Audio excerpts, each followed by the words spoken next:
Uutisista hyvää myöhäisiltaa.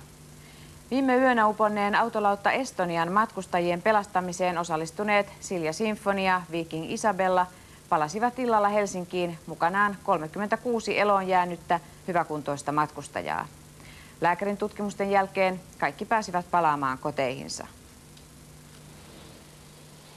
Ruotsin lautoilla saapuneita Estonian matkustajia vastassa oli SPR:n 50 hengen ryhmä, ammattipsykologeja, kriisihenkilöitä ja vapaaehtoisauttajia. Isabellalla suoritettiin heti 1,5 tuntia kestänyt ennakkotarkastus, jonka jälkeen matkustajat kiidetettiin Marian sairaalaan jatkotutkimuksiin.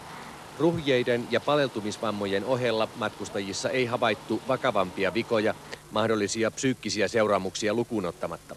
Yksi pelastuneista suomalaisista, Hannu Seppänen, kertoi heränneensä onnettomuusyönä vähän vaille 1 huonekalujen ja astioiden kaatumiseen. Laivan matkustajien keskuudessa vallitsi paniikki, mutta toisaalta myös solidaarinen henki. Miehistöstä Seppäsellä ei ole yhtä hyvää sanottavaa. Tapasitteko siinä Estonian miehistöä?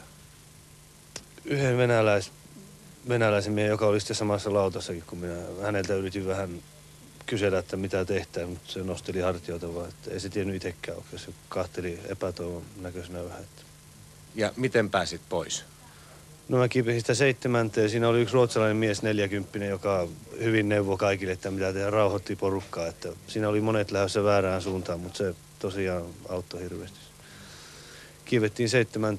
kerrokseen ja siitä kannelle ja siitä perustettiin semmoinen ketju sitten ihmiset kaikkia sinne, missä oli pelastusliivit kaappiin. Sieltä sitten annettiin eteenpäin kaikille liivit.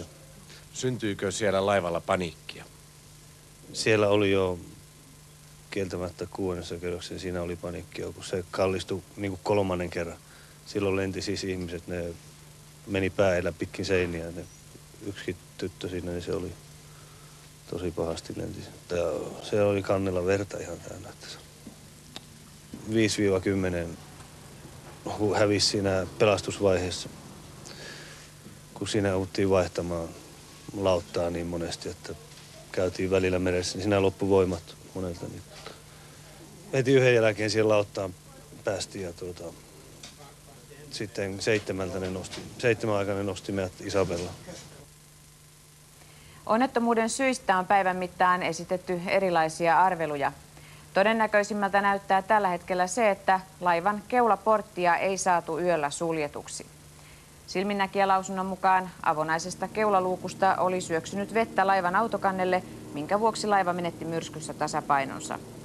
Onnettomuuden lopullisen syyn selvittäminen saattaa kuitenkin olla vaikeaa, koska laiva makaa 80 metrin syvyydessä merenpohjassa. Viro, Ruotsi ja Suomi asettavat kansainvälisen tutkijalautakunnan selvittämään syytä. Etsinnät Uuttoon lähistöllä autolautta Estonian uhrien löytämiseksi jatkuvat läpi yön.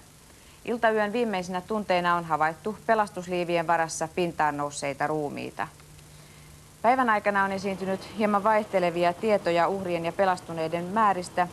Nyt viimeisten saamiemme tietojen mukaan pelastuneita on 139 ja kuolleita on nyt löydetty 41. Lähes puolet noin 960 laivalla olleista oli ruotsalaisia ja noin 1/3 eestiläisiä. Tämän yön aikana etsinnöissä on viranomaisten aluksia ja aamulla kello 4.30 mukaan tulee 8 helikopteria. Elossa olevia ei uskota enää löytyvän, eli onnettomuus vaati yli 800 ihmisen hengen. Kaikki Suomeen liikennöitävät matkustaja-alukset saattavat joutua tehotarkastukseen, jos Estonian onnettomuus johtui teknisistä vioista. Näin arvioi liikenneministeri Ole Norrback myöhään tänä iltana liikenneministeriön ja Merenkulkuhallituksen välisissä neuvotteluissa. Tarkoitus on selvittää, löytyykö turvajärjestelyistä aukkopaikkoja ja miten niitä pitäisi paikata. Norrback kertoi, että eduskuntaan on tulossa pari viikon kuluttua lakiesitys, joka merkitsee myös alusturvallisuuden tehostumista. Lisäksi Norrback arveli, että matkustajaluetteloiden teko tulee pakolliseksi kaikille aluksille.